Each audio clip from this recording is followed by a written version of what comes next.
오늘 새벽에 저에게 주신 하나님의 말씀은 나훔 제1장 1절에서 15절까지의 말씀입니다.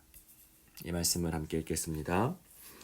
니느웨에 대한 경고 곧 엘고스 사람 나훔의 묵시의 글이라. 여호와는 질투하시며 보복하시는 하나님이시니라.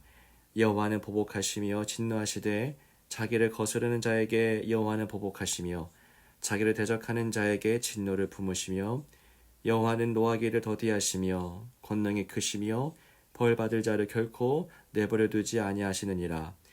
여호와의 길은 회오리 바람과 광풍에 있고 구름은 그의 발에 티끌이로다.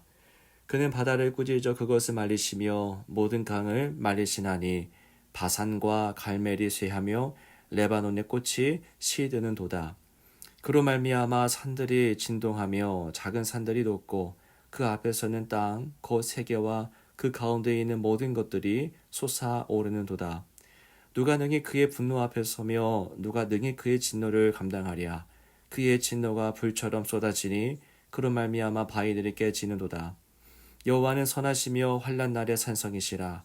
그는 자기에게 피하는 자들을 아시느니라. 그가 범람하는 불로 그곳을 진멸하시고 자기 대적들을 흑암으로 쫓아내시리라. 너희는 여호와께 대하여 무엇을 꾀하느냐. 그가 온전히 멸하시리니 재난이 다시 일어나지 아니하리라. 가시덤불같이 엉클어졌고 술을 마신 것 같이 취한 그들은 마른 지푸라기 같이 모두 탈 것이거늘.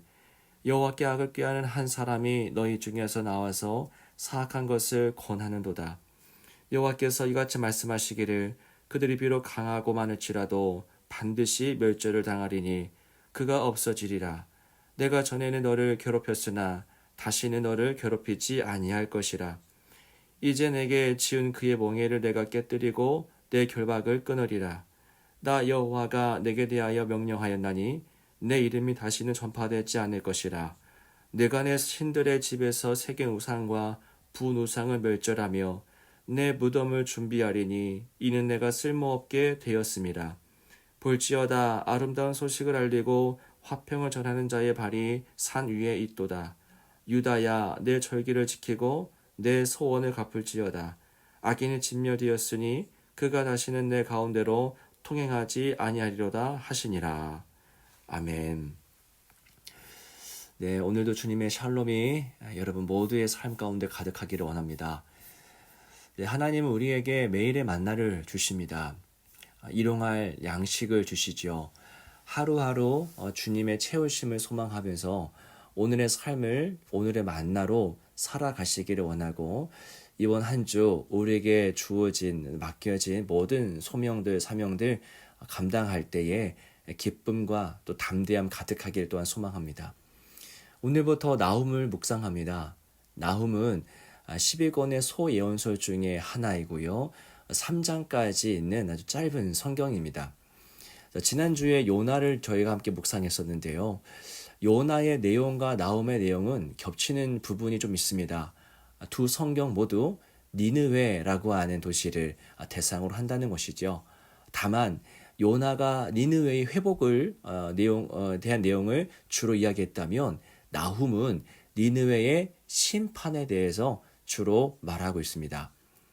저희는 나훔을 읽으면서 한 가지 의문이 들 수도 있습니다. 왜 우리가 오래전에 우리로부터 멀리 떨어진 곳에서 일어난 그 일을 왜 읽어야 되고 이 말씀들이 우리에게 어떤 의미가 있는가라는 것이죠. 사실 이러한 질문은 나훔뿐만 아니라 성경 전체에 대한 질문이기도 합니다. 창세기부터 요한계시록까지 2000년 또는 3000년 전에 쓰여진 글들이 오늘 우리에게 어떤 의미가 되는가라는 질문이죠. 이에 대해서 답변을 내리는 것은 우리 신앙에서 너무나 중요합니다. 자, 역사의 겉모습은 바뀌지만 그 본질은 바뀌지 않기 때문이죠. 수많은 제도가 개선이 되고요. 인권도 향상되고 또 도시의 건물들은 높아져 갔지만 인간의 속에 있는 생각과 죄성은 여러분 변한 바가 없습니다. 그래서 2000년, 3000년 전에 쓰여진 성경이 오늘 우리에게도 유익한 책, 또 의미 있는 책이 될 수 있다라는 것이죠. 사람이 그대로입니다. 그리고 그 사람을 대하시는 하나님도 동일한 하나님입니다. 그래서 우리는 성경을 읽을 때에 우리는 의미를 찾을 수가 있습니다. 성경은 인간 본성에 대한 하나님의 말씀이고요. 또 하나님의 계획이고 하나님의 행동에 대한 진술입니다. 그래서 오늘 우리가 나훔을 묵상하는 것은 유의미한 일이 됩니다. 자, 나훔이 하나님의 말씀을 전합니다. 짧은 서원 1절에 그 서원이 지나고요. 2절부터 바로 본론이 시작되고 있지요.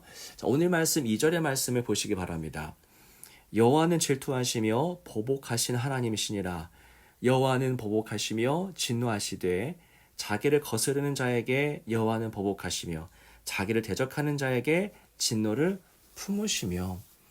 네, 새로운 한 주를 시작하는 이 시간에 읽고 묵상하기에는 좀 부담이 되는 말씀이기도 하죠. 자, 살벌한 표현들로 가득하지 않습니까? 질투, 보복, 진노 이런 단어들이 반복됩니다. 이런 저주가 누구에게 임한다고 합니까? 그 말씀에 담겨 있죠. 자기를 거스르는 자이고요. 자기를 대적하는 자입니다. 하나님을 거스르고 하나님의 뜻에 역행하는 자에게 이러한 저주가 임한다라는 말씀입니다. 여러분, 질투하시는 하나님, 그리고 보복하시는 하나님, 또한 진노하시는 하나님은 성경 전체에서 자주 반복되는 내용입니다. 특히 구약에 또한 선지서에 이런 어구가 반복되죠. 이런 말들이 신앙인들에게는 때로 낯설게 다가올 수도 있습니다. 사랑의 하나님 아니었나? 자비 하나님 아니었나? 라는 것이죠. 자, 그리고 이런 표현들을 좀 불편하게 여길 수도 있습니다. 그리고 이런 표현들을 빨리 넘기고 싶은 것, 깊이 묵상하고 싶지 않은 것이 사람들의 마음일 겁니다. 신앙인의 자세는 무엇일까요? 신앙인의 자세는 자신의 생각대로 자기의 감정대로 하나님을 재단하고 제한하는 게 아니죠. 참된 신앙은 나의 생각으로 이해할 수 없고 다 담아낼 수 없는 하나님이 우리 앞에 나타났을 때에, 말씀으로 나타나실 때에 그때 내 생각의 틀을 좀 헐고 무너뜨리면서 하나님을 더 온전히 바라보는 것, 하나님을 있는 그대로 내 삶에 모셔드리는 것, 그것이 신앙입니다. 하나님께서 질투하시고 보복하시며 진노하신다라고 성경이 지금 말하고 있다면 이런 표현들을 거부하고 건너뛰는 것이 아니고 그 말들이 의미하는 바가 무엇인지를 묵상하는 것, 또 적용하는 것이 우리에게 필요한 신앙인의 자세일 것입니다. 여러분, 이러한 저주가 누구에게 임합니까? 앞서 살펴보았지만 자기를 거스르는 자입니다. 하나님을 거스르는 자, 하나님의 뜻에 역행하는 자에게 하나님은 질투하시고 또 보복하시며 또 진노하십니다. 자, 니느웨가 바로 그런 상태였죠. 니느웨가 당시 하나님을 거스르는 상태였고요. 하나님은 그 땅에 진노를 내리실 것을 말씀하십니다. 본문에는 사실 심판의 선언만 있지 않습니다. 여러분 7절의 말씀을 보십시오. 여호와는 선하시며 환난 날에 산성이시라. 그는 자기에게 피하는 자들을 아시느니라. 이처럼 오늘 본문에는 하나님의 심판만이 아니라 하나님의 선하심, 하나님의 구원하심에 대한 증언들도 기록되어 있습니다. 또한 15절에는 볼지어다 아름다운 소식을 알리고 화평을 전하는 자의 발이 산 위에 있도다 라고 말씀하시죠. 이처럼 본문에는 짧지만 하나님의 두 가지 성품인 사랑과 공의를 모두 설명하고 있습니다. 짧은 말씀 속에서 사실 성경 전체 내용이 발견되고 있다라고 말할 수도 있을 것입니다.